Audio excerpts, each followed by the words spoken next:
গত কয়েকদিন ধরে ইন্ডিয়ায় হইচই পড়ে গেছে।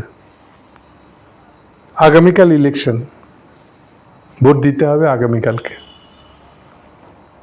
আর ততই ইন্ডিয়ার অস্থিরতা দেখে বোঝা যাচ্ছে বাংলাদেশে কি হতে যাচ্ছে।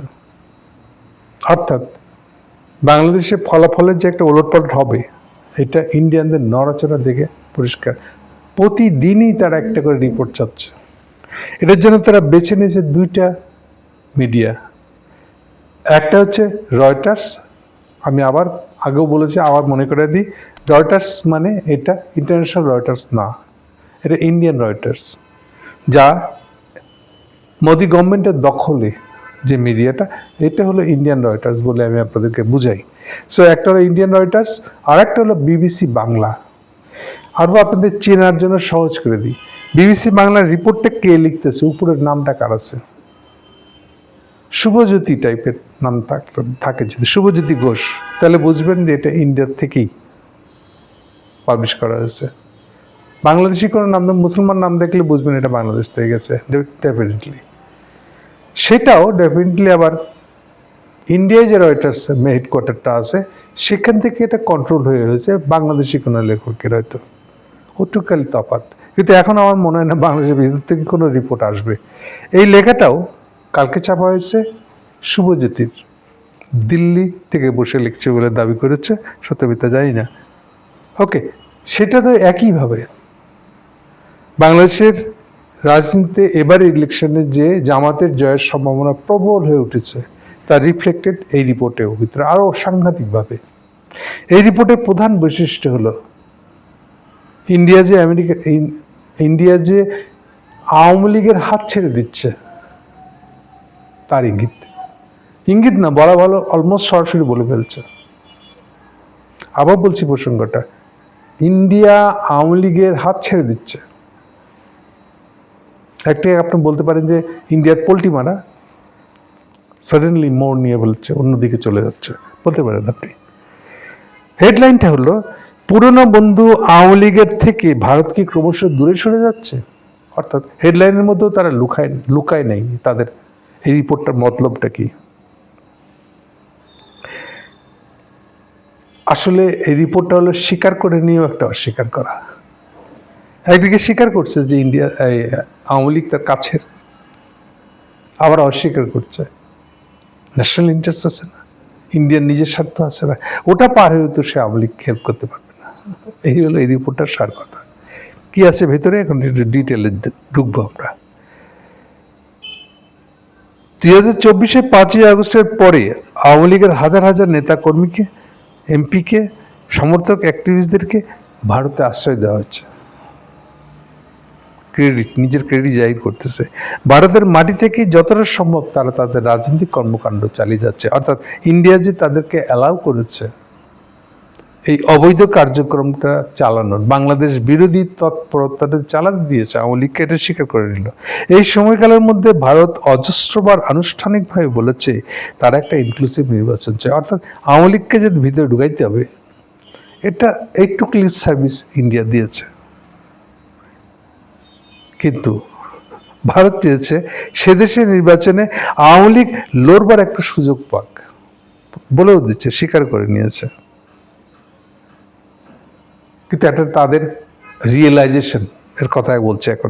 এখন বিগত 1.5 বছর ধরে বাংলাদেশ একটা ইনক্লুসিভ নির্বাচনের কথা বলে এলেও এখন কিন্তু কিন্তু দেখা যাচ্ছে ভারত সেদেশের একটি আওয়ামী লীগ বিহীন নির্বাচনের বাস্তবতাকেই মেনে নিয়েছে।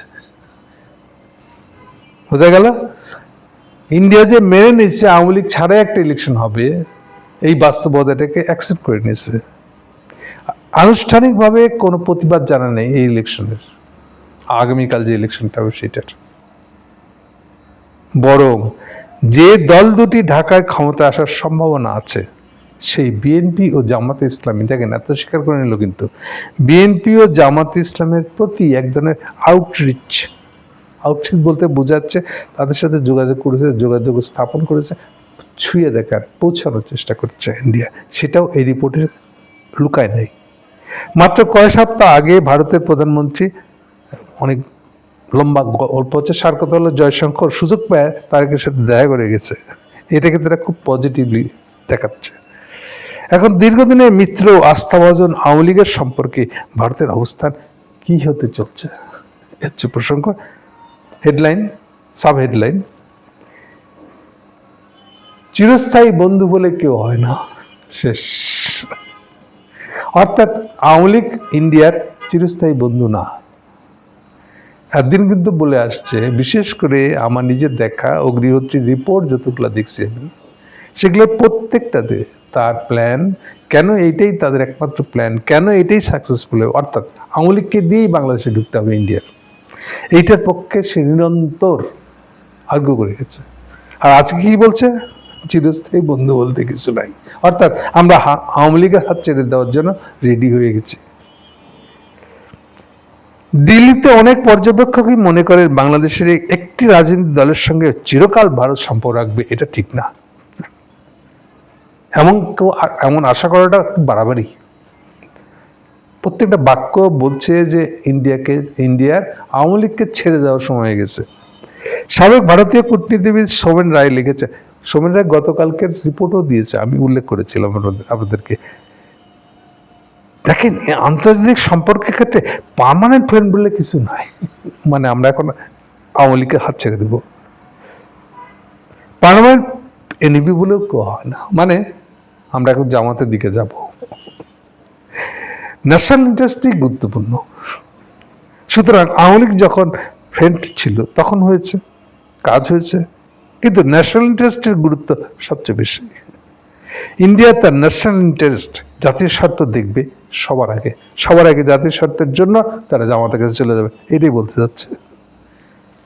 আমরা এটা বাংলাদেশের বাংলায় বলতে পারি, ও আচ্ছা বুঝছি, তোমার পোল্ট্রি মারার সময় হয়ে গেছে, ঠিক আছে। একটা ব্যাপার হচ্ছে, আওয়ামী লীগের সাপোর্টার যারা আছে তারাও সাধারণ মানুষ, কিন্তু সে করে তো আওয়ামী লীগ ছাড়া অন্য কারোর সাথে আমরা সম্পর্ক রাখবো না, এটা তো করা ঠিক হবে না। আর ইন্ডিয়ান গভর্নমেন্ট সেটা করবেও না। এটা কে বলতেছে, এক পট্টনায়ক, গতকালকে যার নাম দিয়েছিলাম আপনাদেরকে, কোনো একটা ইন্ডিয়ান লোকাল থিঙ্ক ট্যাঙ্কের সকল গবেষক, তিনি আরো যুক্তি দিচ্ছেন, ভারতের পররাষ্ট্রনীতির দিশা নির্ধারিত হয় স্ট্র্যাটেজিক সেলফ ইন্টারেস্ট। সবচেয়ে ইন্টারেস্টিং কথা, স্ট্র্যাটেজিক, কৌশলগত, রাজনৈতিক কৌশলগত আত্মস্বার্থ। সো ইন্ডিয়ার পররাষ্ট্রনীতি তো স্ট্র্যাটেজিক সেলফ ইন্টারেস্ট দিয়ে নির্ধারিত হবে, আর আগামীতে বাংলাদেশের ক্ষেত্রে সেইটাই প্রযোজ্য হবে, অর্থাৎ আমরা কিন্তু জামাতের কাছে যাচ্ছি। ভারতের অবস্থানরত আওয়ামী লীগের নেতারা এখন এইসব দেখে তারা কেউ আশা করছেন বাংলাদেশের ঢাকায় নতুন নির্বাচিত সরকারের সঙ্গে ভারত হয়তো দলটির রাজনৈতিক পুনর্বাসন নিয়ে কথা বলবে। ইন্ডিয়ান আওয়ামী লীগারদের আগ্রহ, এক্সপেকটেশন যে নতুন সরকার হচ্ছে, নিশ্চয়ই এবার তাদের সাথে যে আওয়ামী লীগ ফিরত যেতে পারে, এই জন্য একটা রফা করে দিবে না, এটা করবে না তারা। আমার কিন্তু মনে হচ্ছে না যে আওয়ামী লীগের রিহ্যাবিলিটেশনের জন্য ইন্ডিয়া ওইভাবে কোনো কার্যক্রম নেবে, ওই পটনায়ক বলতেছে। কারণ ইন্ডিয়া এই স্ট্যান্ড নিয়েছে যে যা কিছু হয়েছে বাংলাদেশে সেটা দায়িত্ব অবশ্যই আওয়ামী লীগের, আমরা দায়ী না। এবং ইগনোর দ্য সাইন চিহ্ন, সেই সব ইঙ্গিত যা কিছু ফুটে বেরিয়েছে, আমরা যে নিব না সে দায়িত্ব, এটাই সত্য। আরো স্পষ্ট করে আসছে এখন বাংলাদেশে যে অ্যান্টি ইন্ডিয়ান সেন্টিমেন্ট তৈরি হয়ে গেছে, এটার ব্যাপারে অ্যান্টি আওয়ামী লীগ সেন্টিমেন্ট যেটা ছিল হাসিনা 16 বছরের আমলে, ওটা বলতেছে অ্যান্টি আওয়ামী লীগ যেটা ছিল সেটা তো হয়ে গেছিল অ্যান্টি ইন্ডিয়ান সেন্টিমেন্ট। এই দায়িত্ব আমরা নিব না। অ্যান্টি আওয়ামী লীগের সেন্টিমেন্টটা আওয়ামী লীগের সামলাক, আমরা নাই। তো ভারত কখনই চাইবে না আমরা আওয়ামী লীগ করে বাংলাদেশের বিরুদ্ধে বাংলাদেশের যে সেন্টিমেন্টটা বাপাইতেছে সেই সেন্টিমেন্টটাকে আরো উস্কাই দিই, এইটা আমরা করব না। দেখেন এখানে অনেক পরিষ্কার করে বলে দিচ্ছে তারা আওয়ামী লীগের দায় নেবে না। যেহেতু বাংলাদেশেও ভারতের বিপুল, কেন করবে না তার ব্যাখ্যা দিচ্ছে, এটা হচ্ছে সবচেয়ে ক্রুশিয়াল আলাপ। যেহেতু বাংলাদেশেও ভারতের বিপুল স্বার্থ আছে। কি কি স্বার্থ? নিরাপত্তাগত, অর্থনৈতিক এবং বাণিজ্যিক। গতদিনে বলেছিলাম যে বাংলাদেশে ইন্ডিয়ান এক্সপোর্ট মার্কেট হলো প্রায় 11 বিলিয়নের। এই মার্কেটটাকে সে ছেড়ে দিবে? তার সকল সিকিউরিটি ইন্টারেস্ট আছে। কেননা যারা ক্ষমতা আসবে তাদের ইডিওলজিক্যাল ওরিয়েন্টেশন আছে, ওদের ভোট ব্যাংক পলিটিক্স আছে, এগুলো জিনিসের দায়িত্ব আমরা নেব না। অর্থাৎ আওয়ামী লীগের যেগুলো কাণ্ড করেছে সেগুলোর দায় ওরা নেবে না, এটা হচ্ছে বাংলা কথাটা। ওই যে ওই মহিলার নাম হলো স্মৃতি পট্টনায়ক। ওকে, আসলে এটা কি হতে যাচ্ছে? এটা মিন করাচ্ছে যে বিএনপিও না, বিএনপিকে ওরা সাইজ করে ফেলছিল, রফা করে ফেলছিল, আর ধরে নিয়েছিল যে বিএনপি ক্ষমতা আসতেছে। এখন টের পেয়ে গেছে যে না, বিএনপি আসতেছে না, জামাত এসে যাচ্ছে। এই জন্য এত কথা বলতেছে ঘুরাই পেঁচে। তাহলে ফাইনালি এটা কি হইতে যাচ্ছে সম্ভাব্য? যদি বাংলাদেশে জামাত ইসলাম জিতে যায় তাহলে ইন্ডিয়ানদের ফাইনাল পজিশনটা কি হবে? একটা শব্দ উচ্চারণ করব, এটা হচ্ছে কাদের সিদ্দিকী সিমটম। এর মধ্যে আবার কাদের সিদ্দিক থেকে আসলো।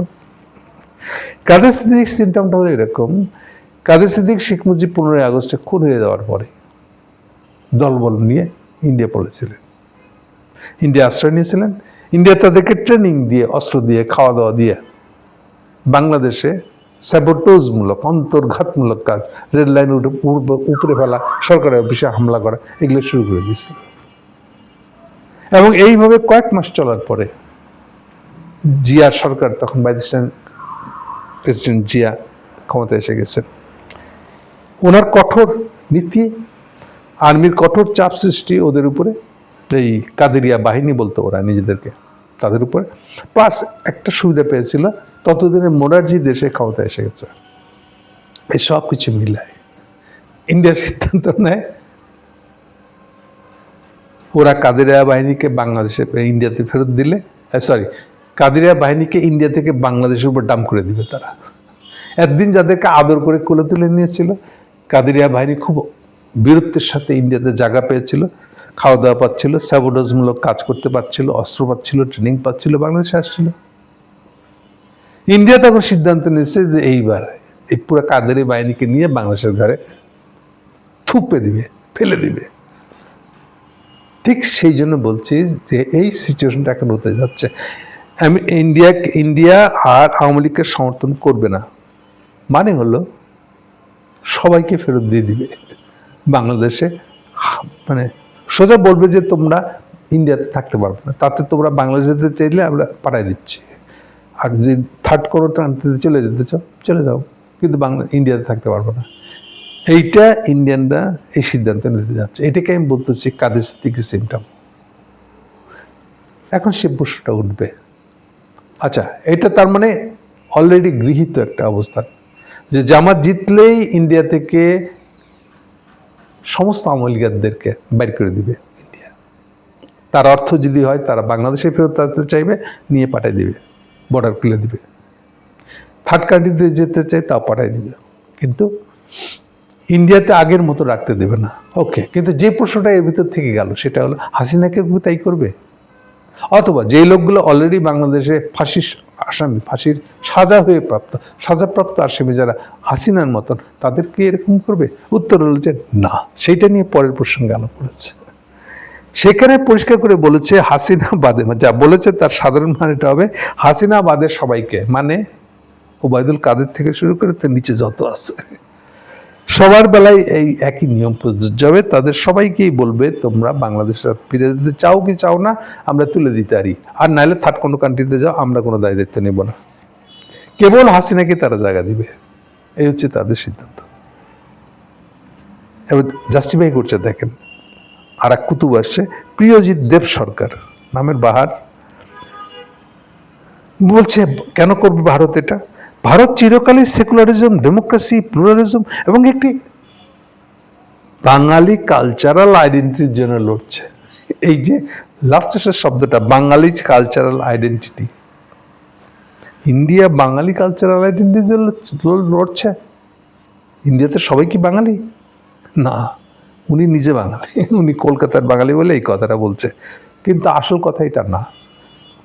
আসল কথা হলো এইটা বলে এইটাই ইন্ডিয়ান জীবনী। সে বাঙালি কালচারাল আইডেন্টিটির জন্য কলকাতায় লড়ছে, তা আমার কি? বাংলাদেশের আইডেন্টিটি কালচার আমরা বাংলাদেশে ঠিক করব না? কলকাতার বাঙালি কি আমাদের গুরু, বস? তারা যেটা বলবে তাদের স্বার্থ অনুযায়ী আমাদেরকে স্বার্থ সাজাইতে হবে। উনি ভুলে গেছেন যেটা আলাদা রাষ্ট্র। বাংলাদেশের রাষ্ট্রের কালচার, নীতি সবকিছু আমরা ঠিক করব, ইন্ডিয়ান হেজিমনি দিয়ে আমরা এটা ঠিক করব না। এই যে কথাটা বলে রাখছেন উনি, বাঙালি কালচারাল আইডেন্টিটি জন্য লড়তেছে। বাঙালি কালচারাল আইডেন্টিটি নিয়ে বাঙালিকে ইন্ডিয়ার কালচারাল আইডেন্টিটি না হিন্দু কালচারাল আইডেন্টিটি, এইসব চাপাবাজি কথা বলে যে কথার কোনো তাল নাই। এইটা দিয়ে বুঝাতে চাচ্ছে সে বাংলাদেশের উপরে হেজিমনি করছে। এটাতে এই প্রিয়জিতের কথা অনুযায়ী তো তাই হয়েছে আসলে। সো এই কথাটাই ফাঁকে ছেড়ে দিচ্ছে আসলে। তারপরে আবার একটু সান্ত্বনা দিচ্ছে আওয়ামী লীগকে। আচ্ছা, আওয়ামী লীগের রাজনৈতিক প্রাসঙ্গিকতা কি থেকে যাবে? মানে আওয়ামী লীগ কি এরপরেও ইন্ডিয়ার কাছে গুরুত্ব থাকবে? ওইটা বলতে চাচ্ছে থাকবে। যা সান্ত্বনা দিল, থাকবে ভাই, থাকবে।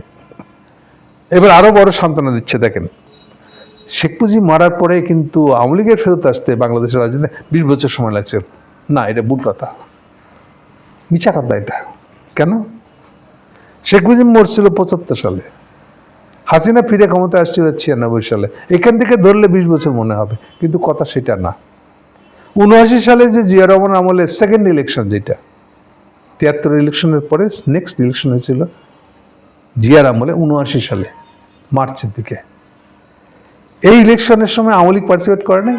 আওয়ামী লীগ নামে দল ছিল না, উত্তর জিহাদ ছিল। আব্দুর রাজ্জাক আর মালিক উকিলের নেতৃত্বে আওয়ামী লীগ গঠিত হয়েছিল এবং তারা ইলেকশনে পার্টিসিপেট করেছিল। সো আওয়ামী লীগ ছিল না, এই কথাটা ভুয়া।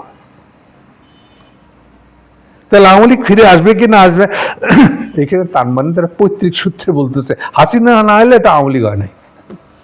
তা হাসিনা আওয়ামী লীগে ফেরত আসছিল তো এটা অ্যাক্সিডেন্টালি। আওয়ামী লীগ হাসিনা তো ফেরত আসার কথা না। ওই পুরো দলটা গঠিত হয়েছিল রাজ্জাককে কেন্দ্র করে, এবং রাজ্জাকটা ছিল হাসিনা ফেরত আসার বিরোধী।